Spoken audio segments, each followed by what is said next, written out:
अभी हमारे पास जो सवाल है वो एक नया सवाल है और इस सवाल को ज़रा हम समझेंगे और देन बनाएंगे। क्या है सवाल? सबसे पहले सवाल को पढ़िए और समझिए कि एक लाइन है 2x minus Y equal to 5 जो कि टर्न करता है एक पॉइंट के अबाउट में, और वो पॉइंट क्या है? उसी के ऊपर है, मतलब इसी लाइन के ऊपर है। और उसकी खासियत क्या है कि उस जो पॉइंट है वो उसका ऑर्डिनेट और एब्सिसा मतलब एक्स और वाई पार्ट दोनों जो है वो इक्वल है। और जब हम रोटेट कर रहे हैं तो एंगल 45 डिग्री का हो रहा है और एंटी क्लॉकवाइज डायरेक्शन में हम रोटेट कर रहे हैं। तो कहता है कि न्यू जो लाइन है उसका इक्वेशन बताओ। तो सबसे पहले हम लाइन को ज़रा बना लेते हैं। तो देखिए हमारे पास एक कोऑर्डिनेट एक्सिस है, देन एक हमारे पास 2x minus Y equal to 5 करके एक लाइन है। तो अगर 2x minus Y equal to 5 को अगर तुम देखना चाहो तो थोड़ा सा चाहेंगे कि इसके ग्राफ को सही तरीके से बनाया जा सके। तो अगर आप देखो तो हम यहाँ पे 2x minus Y equal to 5 को अगर हम डील करें इंटरसेप्ट फॉर्म से तो क्या मिलेगा? यहाँ पे x 5/2 plus Y by minus 5/2 is equal to 1, यानी कि x पे 5/2 यूनिट यानी 2.5 और y पे माइनस 5/2 यूनिट, मतलब इस टाइप का। तो इसका अगर हम इक्वेशन की बात करें तो ऐसा लाइन वो होने वाला है, ठीक है। ये सपोज कर लो, थोड़ा बहुत तो मिस्टेक चलता ही है। तो हमारे पास तो इसके बाद हमने क्या देखा कि x पे 5/2 यूनिट, y पे माइनस 5/2 यूनिट, एक हमने ग्राफ बना दिया। इसका नाम हम दे देते हैं, this name is equal to L1। और क्या कहता है कि इस पे एक पॉइंट है, और वो पॉइंट कौन सा है ये भी निकाल सकते हैं हम। क्या कह रहा है कि वो पॉइंट का ऑर्डिनेट और एफ सीसा इक्वल है, मतलब इसी L1 लाइन के ऊपर वो हमारा पॉइंट है। तो वो पॉइंट का अगर ऑर्डिनेट को मान लेते हैं अल्फ़ा, तो एफ सीसा भी आपका अल्फ़ा हो जाएगा। तो यानी कि उस दोनों को पुट करेंगे तो वो अल्फ़ा का मान मिल जाएगा। तो यहाँ से क्या मिलेगा? 2 alpha minus alpha is equal to 5, यानी कि अल्फ़ा इज इक्वल टू 5। यानी कि इसके ऊपर एक पॉइंट है दैट इज़ 5,5 इसका नाम है, ठीक है ना। हम इसको पूरा नाम दे रहे हैं और इसी पॉइंट के अबाउट में हम क्या कर रहे हैं कि इस लाइन को हम एक 45 डिग्री के एंगल से एंटी क्लॉकवाइज डायरेक्शन में घुमा रहे हैं। तो थोड़ा सा इसको समझदारी के साथ देखा जाए, अगर हम इसको इस प्रकार से करें तो मान लो ऐसा एक लाइन बनेगा, ठीक है। और घुमाने की खासियत क्या है कि यहाँ से यहाँ तक की इसकी एंगल जो है वो 45 डिग्री की है, ठीक है। तो कह रहा है कि ये जो नया लाइन L2 बना है, इस L2 लाइन का इक्वेशन क्या होगा, ठीक है। तो सबसे पहले हम यहाँ पे ये देखते हैं कि जो L1 लाइन है हमारा, ठीक है, L1 लाइन को देखो तो उसका स्लोप भी आपको मिल सकता है क्योंकि इक्वेशन ऑलरेडी पता है। तो यहाँ पे मान लो कि ये है थीटा, ठीक है ना।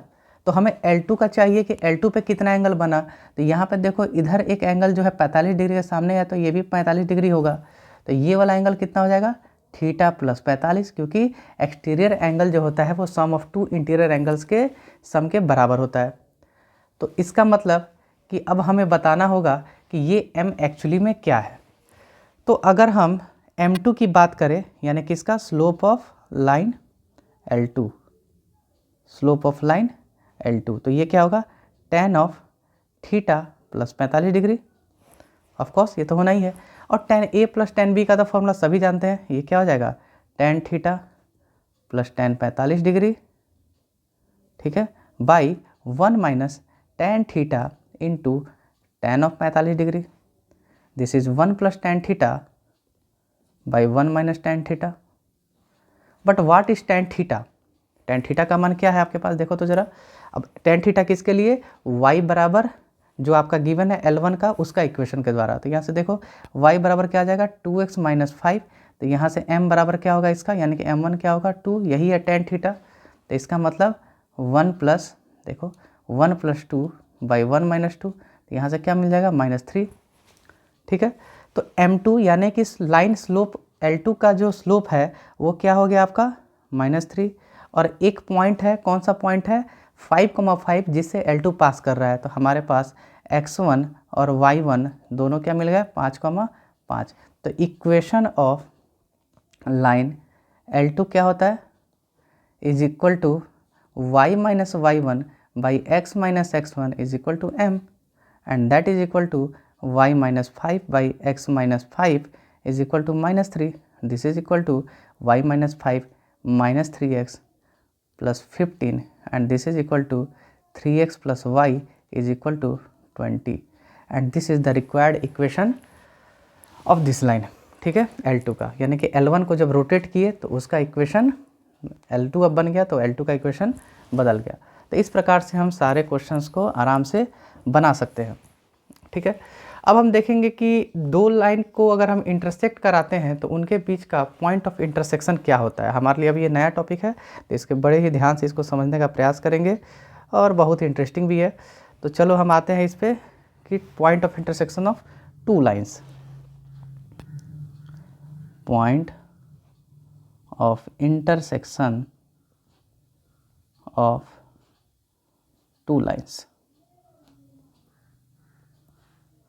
अगर दो लाइन कहीं पे इंटरसेक्ट कर रहे हैं तो वो पॉइंट निकाला कैसे जाए, ठीक है। बहुत सारे तरीके हैं, कुछ तरीके तो आप 10th क्लास में भी पढ़े हुए हैं, लेकिन थोड़ा सा समझदारी के साथ इसको काम करते हैं हम लोग। तो देखो, एक लाइन मान लो इस प्रकार से है, एक लाइन आपका इस प्रकार से है, ठीक है। और एक लाइन का इक्वेशन जो है वो हमारे लिए क्या है, इस लाइन का इक्वेशन हम कहते हैं a1x plus b1y plus c1 बराबर 0, ठीक है। और दूसरे लाइन का इक्वेशन क्या है हमारे लिए, a2x plus b2y plus c2 बराबर 0। नहीं पता कि a1 a2 बराबर है या नहीं है, तो अलग ही होगा, ये तो कन्फर्म है। और ये इसका इंटरसेक्टिंग पॉइंट है जिसका नाम हम कहते हैं कि ये P है। तो हम क्या कहते हैं, सबसे पहले हमारा जो एजम्पशन है वो है कि let the equation of two lines be, पहला क्या रख रहे हैं, a1x plus b1y plus c1 बराबर 0, this is equation first, and a2x plus b2y plus c2 बराबर 0, this is equation number second. और हम कह रहे हैं कि ये अगर दो किसी एक पॉइंट पे इंटरसेक्ट कर रहे हैं, सपोज दे इंटरसेक्ट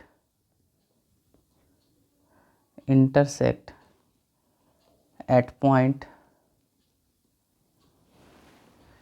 ठीक है, P H कॉमा के, जिसका कोऑर्डिनेट क्या है H कॉमा के है, तो देन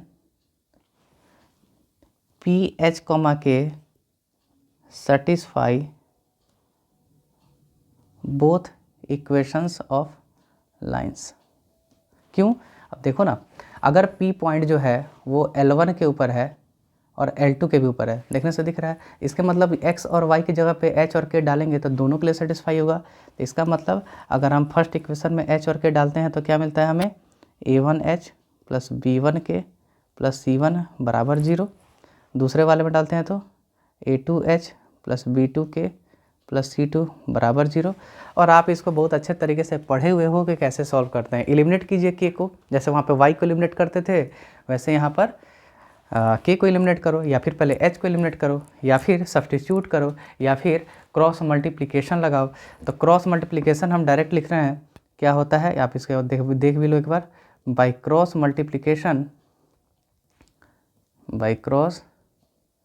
मल्टीप्लिकेशन वी हैव, क्या करते हैं, h अपॉन। तो h अपॉन जब लिखते हैं तो हमें क्या करना है कि ये जो k को भूल जाओ और b1 c1 b2 c2, तो पहले क्या करेंगे b1 into c2 minus b2 into c1। तो क्या लिख सकते हैं यहाँ पे हम, b1 into c2 minus b2 into c1 बराबर, अब k के जगह पे यहाँ पे हम माइनस के रखते हैं, ये फार्मूला है, इसको आप ध्यान रखोगे। और k के जगह पे जब हम रखते हैं तो यहाँ पर थोड़ा सा मुझे एडिट करना पड़ेगा,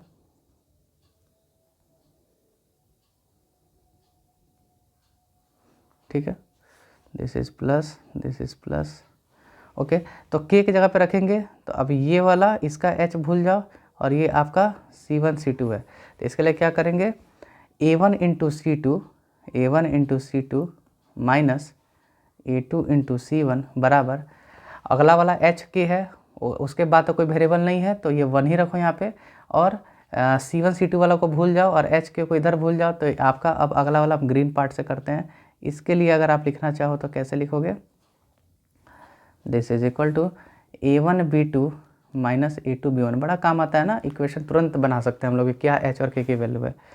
तो आप अगर ये h वाला पोर्शन और ये लास्ट वाला पोर्शन को कंपेयर करते हैं तो यहाँ से आपका h का मान आ जाता है क्या, B1C2 minus B2C1 upon A1B2 minus A2B1, this is the value of H and K is equal to, अगर आप इसकी बात करें तो यहाँ से K की वैल्यू क्या आ जाएगी, C1A2 माइनस C2A1, निगेटिव था वहाँ पे इसलिए माइनस उलट दिया हमने, और A1B2 माइनस A2B1। तो ये वो पॉइंट्स हैं जहाँ पर ये दोनों लाइंस इंटरसेक्ट कर रहे हैं।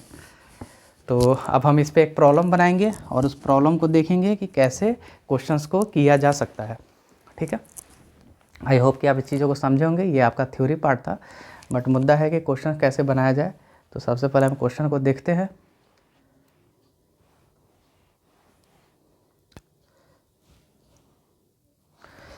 तो हमारे पास सवाल है एक कि find the value of m for which the lines mx plus 2m plus 3 into Y plus m प्लस 6 and 2m plus 1 into X plus m minus 1 into Y plus m minus 1 equal to 0, ठीक है ना, intersect at a point on Y axis. ठीक है, मतलब दो line है और m का एक मान निकालना है कि जो दो लाइन है वो लाइन इंटरसेक्ट तो कर रहे हैं और जो इंटरसेक्टिंग पॉइंट है वो वाई एक्सिस के ऊपर लाई कर रहा है। तो दो इन्फॉर्मेशन है, एक तो दोनों लाइन इंटरसेक्ट कर रहे हैं और जो पॉइंट है इंटरसेक्शन वो पॉइंट वाई एक्सिस पे लाई कर रहा है। कैसे निकालेंगे? ठीक है, सवाल हमारे पास बहुत ही बेहतर सवाल है ये। तो मान लो कि वो जो इंटरसेक्शन पॉइंट है वो h, k है। इसका मतलब कि दोनों की इक्वेशन को क्या करेगा, सेटिस्फाई करेगा। यानी कि पहले वाले में x की जगह पे h और y की जगह पे 2m प्लस 3 इंटू वाई की जगह पे क्या करेंगे k प्लस m प्लस 6 करेंगे, तो ये वैल्यू हमारा 0 होना चाहिए। और दूसरे वाले के लिए अगर करें ऐसा ही काम तो 2m plus 1 into h plus m minus 1 into k plus m minus 9 is equal to 0।